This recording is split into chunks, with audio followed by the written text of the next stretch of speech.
Esiet sveicināti, lai jauka diena visiem mums cilvēkiem un mūsu mīluļiem dzīvniekiem. Šodien raidījumā uzzināsim, kādas veselības ligas piemeklē gados vecākus dzīvniekus. Kopā ar aktrisi Reiziju Kalniņu dosimies uz dzīvnieku patversmi un iepazīsimies ar scenogrāfa un mākslinieka Mārtiņa Vilkārša mopsi. Bet laimīgajos stāstos suns Bullijs, kurš nācis no Juglas dzīvnieku patversmes, kaķis Mikiņš, kurš pazudis Iļģu ciemā, un Pēcis, kurš savu saimnieci sagaidīja Tukumu patversmē.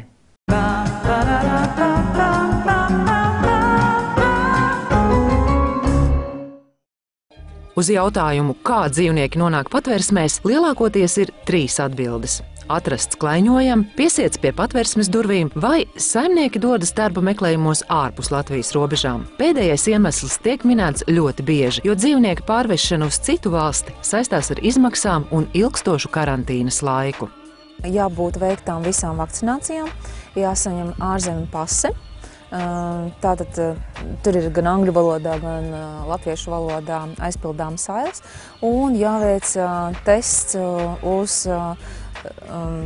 antivielu daudzumu asinīs pret rakumsārgu, cik daudz viņas ir izveidojušas pēc vakcinācijas. Tādām valstīm kā Eiropas Savienības valsts, Vācija, piemēram, Polija, var ceļot ar Eiropas pasi, ja dzīvnieks ir mikročipēts un vakcinēts, un antivielu tests nav jāveic.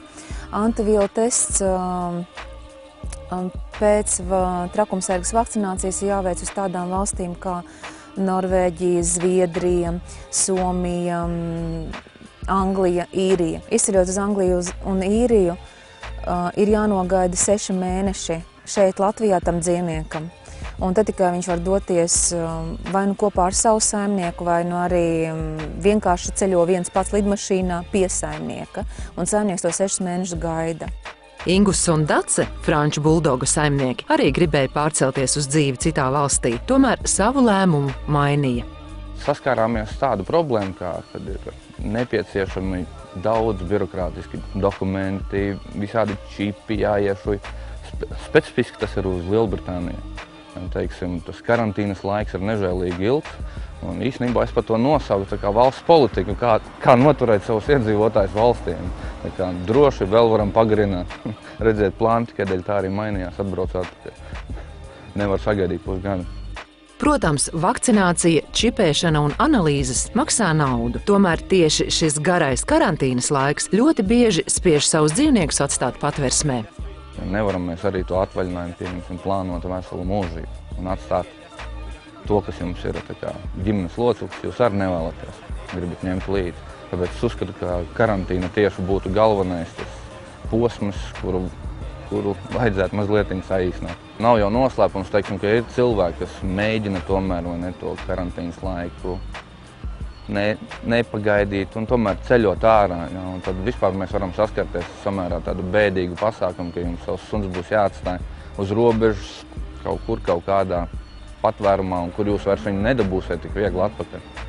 Lai saīsinātu karantīnas laiku, pagājušajā nedēļā Zemgales dzīvnieku aizsardzības biedrībā tapusi vēstule dzīvnieku aizsardzības biedrībai Anglijā ar lūgumu mainīt šo noteikumu.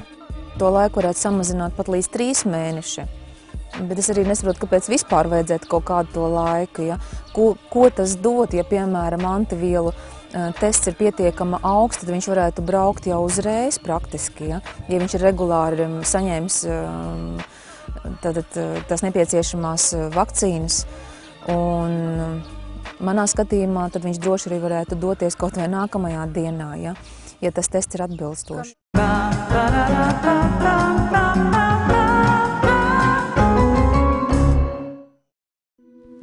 Šis 5 gadus vecais suns vārdā Luksors ir kārtējais saimnieku aizbraukšanas upuris. Viņš pirms mēneša tika piesiets pie patversmes žoga. Luksoram patīk spēlēties ar citiem suņiem un mantiņām, nosvērts un gudrs, zina komandas, ja būs vajadzība, svešus apries. Luksors ir piemērots dzīvē ārā, jo viņam ir biezs kažoks. Bet Mačo, 2 gadus vecs suņu puika, kurš kopā ar māsu patversmē nonāca tāpēc, ka saimnieka mainīja dzīves vietu. Māsa savas mājas jau atradusi, bet Mačo gaida. Suns vēl pagaidām ir bikls un bailīgs. Nevisai patīk vīriešu kārtas pārstāvji. Topošajam saimniekam jābūt pacietīgam un sirsnīgam. tad mačo būs draugs uz mūžu. Tāpēc, ja gribi mani par savu mīluli, tev jābūt pacietīgam un sirsnīgam.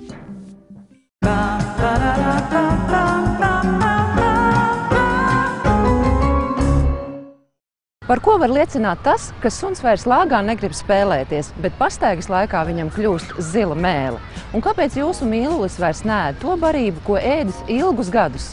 Kādas slimības var piemeklēt gados vecākus dzīvniekus?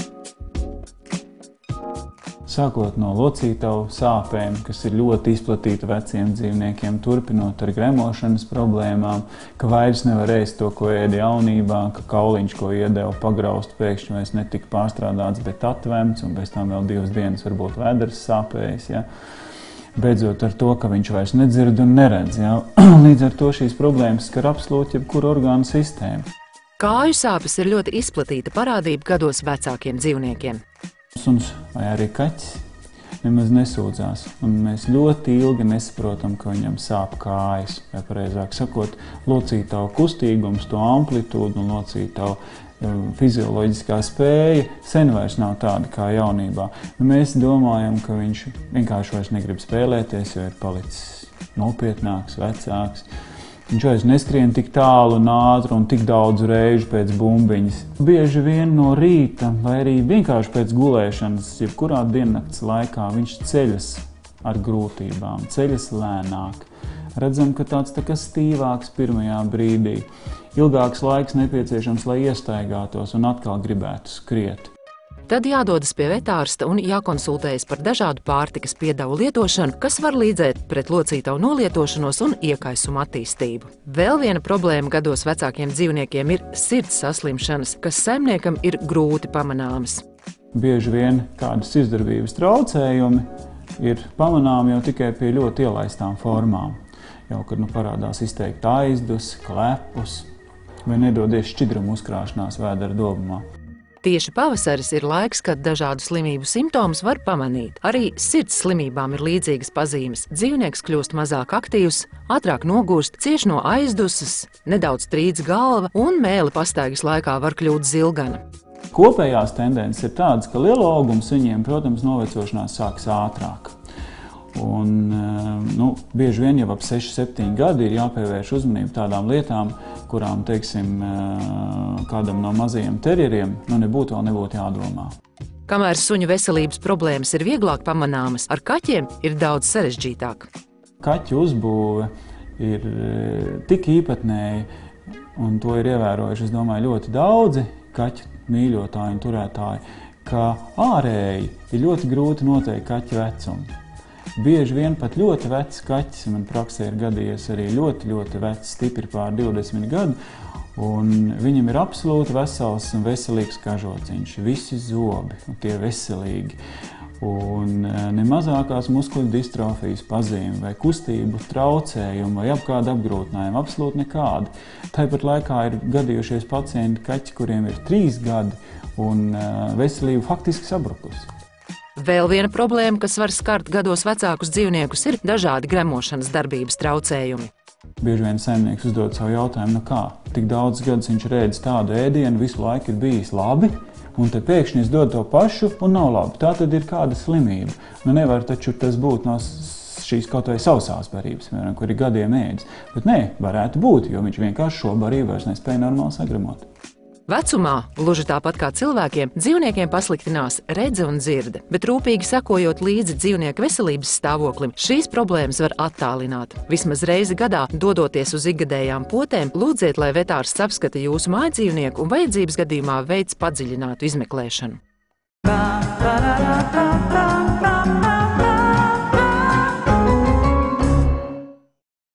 Šajā reizē uz patvērsmi devāmies kopā ar aktrisi Reiziju Kalniņu. Pirmie dzīvnieku draugā viņu sagaidīja kaķi. Visi murātāji agrāk vai vēlāk, bet sagaida savu jauno saimnieku. Arī suņu patvērsmē diemžēl netrūkst dažādu vecuma, lieluma un rakstura. Reizija atzīst, ka viņai ļoti patīk suņi un arī kaķi. Kādreiz viņai noteikti būs liela māja un noteikti tajā dzīvos vairāki mīluļi, bet pagaidām par savu aizbilstamo aktrisi izvēlējās sunīti vārdā Šura, no kuras atteicies saimnieks, bet Reizija viņu nosauc citā vārdā. Teiksim tā, kad ir jau daudz dzīvnieku arī, kas klīst pa ielām un tā, bet briesmīgāk ir, ka tu redzi tiešām dzīvniekus no mājām, ka tie cilvēki ir atteikušies. Protams, iemesli var būt daudz un dažādi, bet tas tā kā man mīļā viņa pilnīgi sajūta, kur ir izēja uz brīvību.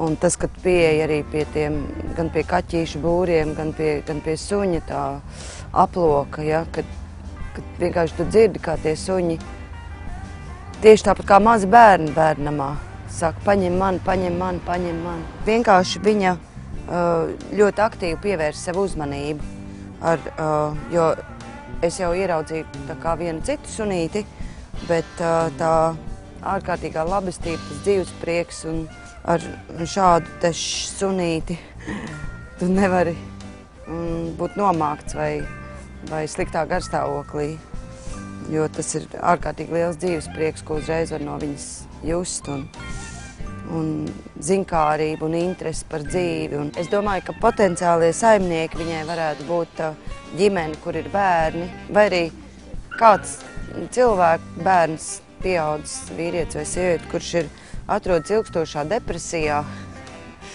Es domāju, ka tad izārstēs vienā dienā. Man patīk tas, kad uzreiz var just, ka viņi diezgan neatkarīgi būtu. Viņi nav tik daudz atkarīgi no cilvēkiem. Jauna vēl, viņai tikai gadiņš ir. Ko tas cilvēkam dod? Pirmkārt, apziņu, ka tu neesi vienīgais pasaulē, tu neesi radības kronis. Un es domāju, ka iemāca beznosacījuma mīlestību, ko sniedz dzīvnieki. Beznosacījuma mīlestība, kāda ir Dievam pret mums. Tas ir tas, kas ir Dons Migels Rīs, ko viņš raksta mīlestības meistarā. Suns, tu suni sit, bet viņš tev turpina mīlēt. Tu atnāc sliktā garstāvoklī, bet viņš tev turpina mīlēt. Viņš aicina tev spēlēties, tu to nevēlies, bet viņš tev turpina mīlēt. Viņš māca mīlestību. Es esmu Reizija Kalniņa, tā ir mana draudzene brīnišķīgākā pasaulē. Un jūs skatāties raidījumu Ķepa uz sirds.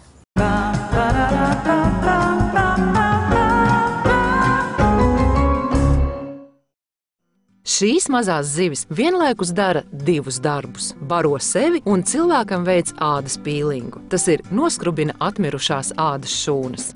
Viņas ir Turcijas termālo avotu iemītnieces, tātad karpadzimtas zivtiņas un priecē klientus ar īpašu tādu savu funkciju skrubināšanu un vienlaicīgi izbaudīt mikromasāžu, mikropīlingu ar zivtiņu palīdzību. Tiem, kuriem ļoti kut, pie šīs procedūras ir jāpierod. Brīvā dabā zivtiņas pārtiek no organiskām vielām, tātad aļģēm, akmentiņus apskrubina. Savukārt šeit viņas tātad apskrubina atmirušās šūniņas, kas ir katram cilvēkam, protams, ķermeni. Vienā ķermeņa daļā var būt vairāk, otrā mazāk. Tātad procesa laikā, ja tas ir kāju pīlings, tad zivtiņas skrubina tieši kājiņas, pēdiņas, tās pirkstiņas. Bet, ja pilno vanu klients izmanto, tad, protams, arī visu ķermeni. Un šo procedūru es noteikti gribu uzsvērt un ieteikt, kad izmantot vajadzētu cilvēkiem, kam ir problēmas ar ādu, kā, teiksim, sausa āda, psoriāze, eksēma. Tomēr jāsaprot, ka psoriāze ir iekšķīgas slimības ārēja izpausme, un ar zivju spā procedūrām to izārstēt nevar. Ikviena maza mīļa kustība, kas ap tev kņudinās, it sevišķi stresēnajiem psoriāzes pacientiem, kuriem dzīvē tik daudz stresa no tā, kāda viņi izskatās, var dot uzlabojumu. Un jādomā, ka tās zivtiņas nevien kņudinās, bet arī kaut ko labi izdara, jo viena no būtiskām lietām ir šie uzaugumi vai arī zvīņas psoriātiskās, kuras būtu vērams nolasīt, noņemt, jo citādāk mums viņas jāņem nost ir ar keratolītiskiem medikamentiem. Vecuma ierobežojums pilnīgi nekāds. Galvenais, lai cilvēks labi jūtās un droši var nākt šurpām. Protams, neieteiktu nākt cilvēkiem, kam ir tikko varbūt beidzies antibiotikas lietošanas kursai, vienkārši dara zāles antibiotikas, jo, kā mēs zinām, kad pēc tam vēl kādu laiku, kamēr izdalās no cilvēka. Ja ir drosme, zivju skrubināšanai un masāžai var pakļaut arī visu ķermeni. Mums ir klients, kuram ir 80% psoriāze par ķermenim. Tad, respektīvi, tikai seja ir tā vieta, kur kā nav tā mazāk.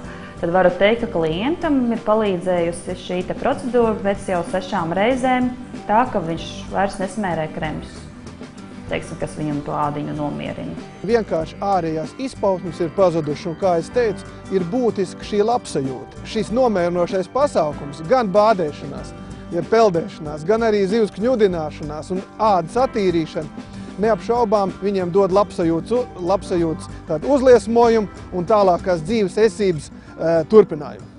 Kad mazās skrubinātājas nestrādā, tad viņas tiek barotas ar zivīm paredzēto sauso barību. Šobrīd viņas skaitās mazulītes, bet, teiksim, izaug viņas līdz 6 cm, 5, 6, 7 centimetri, kā tas garums ir. Un ir arī citas skrubinātājas, bet šīs ir tās īpašās, kas ir tā kā pasaulē pieprasītas jau zināmas gara rufa tieši zivtiņas.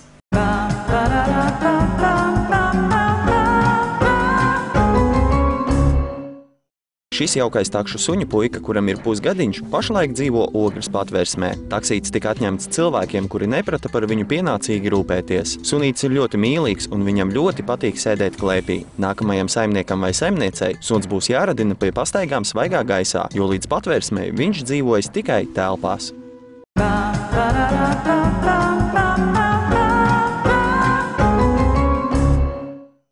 Mūsu skatītāja Aiga Lūse savā e-pasta vēstulē raksta tā.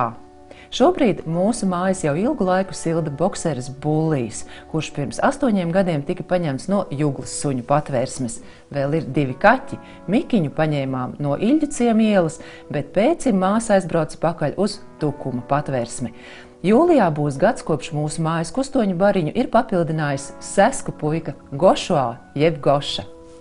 Visilgāk ģimenē dzīvo suns Bullīs. Šobrīd viņš jau ir suņu opītis ar nopietnām veselības problēmām. Vecums liek manīt ļoti, jo pēdējās reizes bija tā, ka nokrīt zemē vienkārši, ka jāsauc. Mums ir ļoti labi vetārs, mēs varam jebkurā dienas laikā vienkārši pasaukt. Jā, bija tā, ka jāpotē pilnīgi, lai sirdī ir vitamīnu un vispārējais. Jā, viņš nabadzīgs turās, bet nāca no Juglas patvērsmes, aizbraucām un tur bija voljērā. Viens liels suns, milzīgs, kaut kā ziecerēja, bet pie siksnas mēs jau zinājām, ka neņemsim nekad pie siksnas, jo mums ir privāta māja. Pie siksnas suni būdā turēt, tas ir briesmīgi vienkārši. Tad mēs ieraudzījām Bulli, viņš tur ēda kā traks, bija tikko kā atvests, izbadējies galīgi. Izlaida viņu mums ārā, mēs sapratām vienkārši, viņš nāca laizīties uzreiz, pilnīgi tā, un mēs sapratām, ka mēs viņu ņemsim. Tolaik mājās dzīvoja kaķi un nebija paredzams, kā veidosies viņu komunikācija, bet ar laiku Billijs pierada pie kaķiem. Tagad kaķu paudze jau mainījusies un arī ar tiem viņš ir draudzīgs. Viņš ir ļoti gudrs, jo mēs viņu atvedām, viņš mācīja krievu valodu. Mums bija grūti no sākuma, viņš vispār neklausīja mūs, mēs nespratām, kāpēc. Izrādījās, laikam, iepriekšējie saimnieki bijuši krievi vai kas, jo viņš māca sēdēt, gulēt, gan latviski, gan krieviski. Ka viņam parāda un balsi visu. Sākumā bija grūti iet pastaigās, jo suns izdomāja, ka vajag pasēdēt, un tālāk negāja. Tagad Bullijam uz ķermeņa ir veidojumi, kurus ārsts iesaka neņemt nost, jo suns vecuma dēļ var neizturēt narkozi. Pēča ir no Tukuma patvērsmes. Māsa aizbrauc uz konferenci, mums bija sarunāts, ka mēs paņemsim kaķīti, jo mēs tur bieži ziedojam nav tieši tajā patvērsmē, jo tur parasti visādi dzīvnieki, visādi. Viņiem problēmas ir lielākas nekā pārējiem, jo Rīgā var tomēr labāk samaksāt, visi tie cilvēki ziedā. Jā, mēs sarunājam, ka tur aizbrauksim, māsa aizbrauc un atved tādu galīgi izkāmējušu koķīti. Pēcis ir mīļums jau no pirmās dienas, ļoti draudzīgs. Pēc tam dzīvnieku kompāniju papildināja Mikiņš, kas tika savākts no Iļģiciem Rīgā. Kad Aiga viņu paņēma, Mikiņš bija ļoti nedraudzīgs, koda, skrāpēja un nelīda ārā no gultas apakšas. Klupa virsū pat Bullijam. Viņš ir tāds atšķirībā ar Pēču pilnīgi pretstats, jo Pēču, piemēram, mēs ar Bulliju pastaigāties, viņš nāk mums līdzi, uz veikalu nāk līdzi tā kā suns, pa kokiem rāpjās, karājas ar galvu uz leju, bet Mikiņš, viņš ir īsts mājas kaķis, pilsētas kaķis, varētu teikt, pilnīgs pretstats. Bet jaunākais ir brīvdomātājs un diezgan nešpatnais sesks Goša. Kož, kaķis vispār necēš, suni arī viņš lec Bullijam virsū, kož pilnīgi tā. Beigais. Labi, neko vēl nezog, bet, palaidnības jau taisa beigās. Izracis ir ļoti daudz augšā puķu potus, apgās aizlicis ārā tur no loga pilnīgi nokritis zemē un dzīves. Viņam tik dot rakties, viņam jau tas sapņu dārs vienkārši visas domas izrakt, ja Bullijam neļauj, tas Saskam atļauj, viņš vai maziņāks. Bullijs un Goša ir ļoti greizsirdīgi un nevar sadalīt saimnieci. Tomēr Saskam ir zināmas priekšrocības, jo viņš dzīvo Rīgā kopā ar Aigu, bet Bullijs saimnieci satiek tikai nedēļas nogalēs. 11. klasē taisīja zinātnisko darbu tieši pie Jūglas patvērs. Aizbraucu uz turieni, tad man bija suņu pastaigas, izskatīja visus tos voljerus un par tām ziedošanas naudām, kā viņiem vispār tur notiek. Uzstājos vairākās klasēs, vienkārši stāstīju par to patvērsni, cik labi ir ņemts dzīvnieks. Izrādījās, ka īstenībā Liepupē ļoti daudziem ir dzīvnieki no patvērsmēm, kā varētu nelikties, jo daudziem ir tas aizpratums, ka dzīvnieks nav patvērsmes, tomēr nav tas, jo viņš nav šķirnes suns, bet mums tika boksers un daudziem ir tikuši. Jā, un tagad mēs tā mēģinam savākties draugu pulciņš, aizbraukt, iztaicināt tos suņus. Gribētu pateikt, ka vajadzētu paņemt no patvērs kādu, vismaz aizbraukt, apskatīties, jo citur tagad patvērsmēs pārstrādājas dažādas bildes, ka tur ir ne tikai mazie parastie suņi, bet arī ir tomēr šķirnes suņi, kuriem vajag rūpes.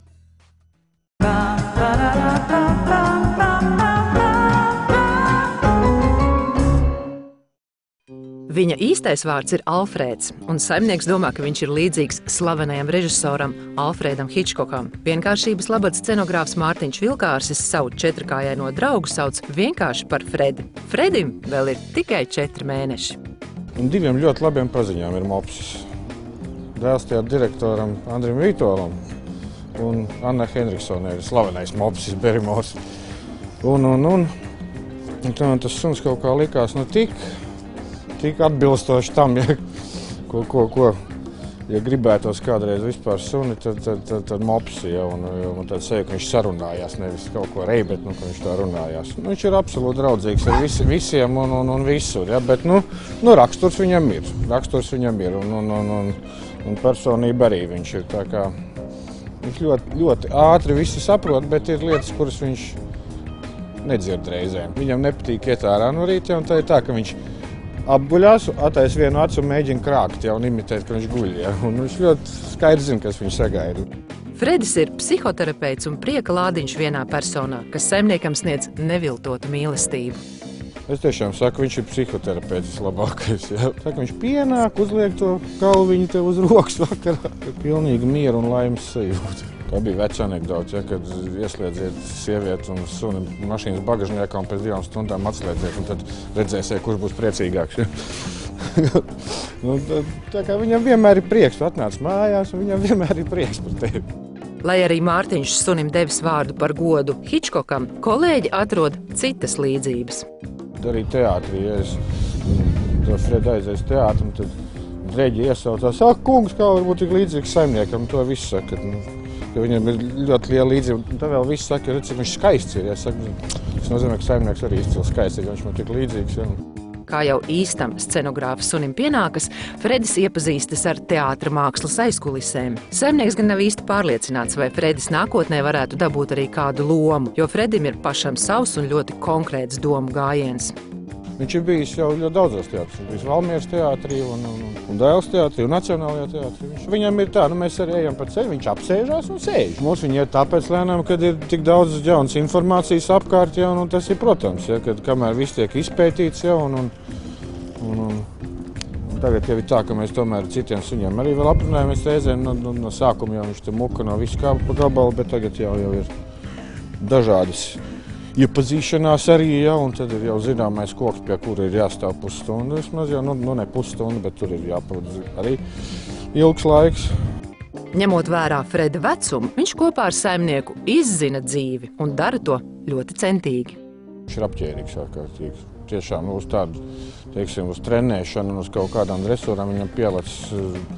Ja tur gudrās grāmatās teica, ka sunim, lai iestātos refleksi, cik tur 2000 reizes apmēram jāatkārtot, man liekas, ka viņam no 10 reizēm pielicis. Vārdu nedrīkst, viņš zina ļoti labi, tikai es saku, viņam dzirdamība reizēm ir, ja, un tā kā mums ir dažādas pārunas bijušas, ja, par dažādiem jautājumiem. Es tur redzēju vienu filmu, ja, kur viens mops brauc ar vēju dēli un lec ar izpletņiem, ja, un tad, ja saimnieks ir ļoti aktīvs, tas mops arī ir aktīvs, ja saimnieks ir mazāk aktīvs, viņš arī mazāk aktīvs. Viņš reja arī, ja, bet tas, ka viņā tas viņš tā runājās. Ja. Un ir reiz, ka man liekas, ka viņš tūlīt sāks runāt skaidā latviešu valodā. Mani sauc Mārtiņš Vilkārts, tas ir Alfreds. Jūs skatāties raidījumu Ķepu uz sirds.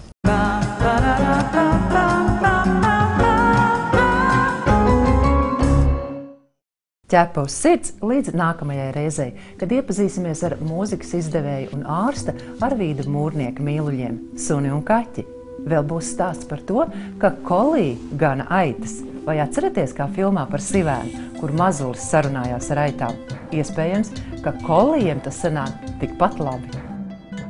Dzīvnieku drauga patvērsmē kopš novembra savu jauno saimnieku gaida suns Argo. Suni patvērsmē nodeva paši saimnieki. Argo ir 4 gadus vecs, draudzīgs, aktīvs un runātīgs. Ja kaut kas nebūs pa prātam, paburkšķēs.